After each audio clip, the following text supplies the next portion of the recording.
মানুষ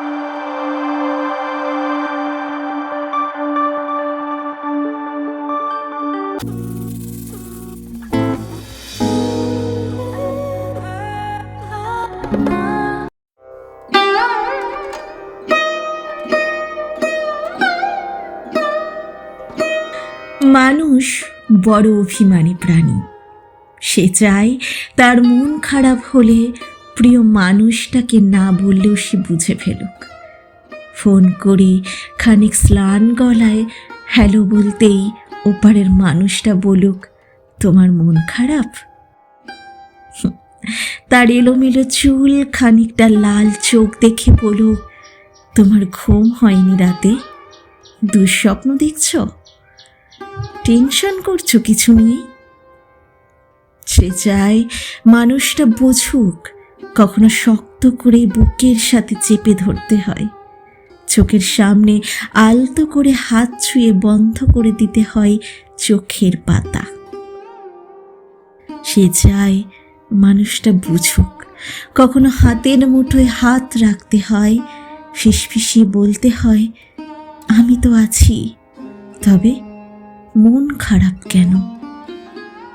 সে চায় মাঝরাত্রিরে সে টের পাক পাশের মানুষটা তার মাথার নিচের সরে যাওয়া বালিশটা ঠিক করে দিচ্ছে।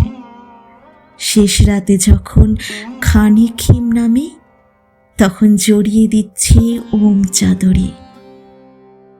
সে চায় মানুষটা মনে রাখুক তার জন্মদিনের কথা, প্রথম দিনের কথা, স্পর্শ অনুভূতির কথা। সে চায় তাকে ছুঁয়ে দেখতে গিয়ে কেউ মিথ্যে মিথ্যে অজুহাত বানাক, কেউ কপাল ছুঁয়ে বলুক, দেখি দেখি তোমার জ্বর নয় তো?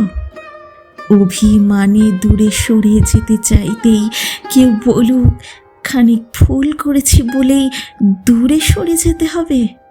তবে এই যে এত ভালোবাসি, তাতে আরো কাছে আসা যায় না? আরো আরো কাছে, অনেক অনেক কাছে। মানুষ বড় অভিমানী প্রাণী।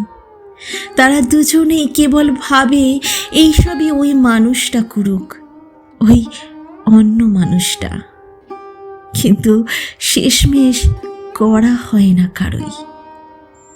তাই কাছে আসা রঙিন দিনেরা ক্রমাগত দূরে যাওয়ার ধূসর বিবর্ণ গল্প হয়। মানুষ বড্ড অভিমানী প্রাণী। অভিমানী সে ক্রমশই দূরে চলে যায়, বুকে পুষে রাখে এক সমুদ্র আক্ষেপ। মানুষ বড্ড অভিমানী প্রাণী।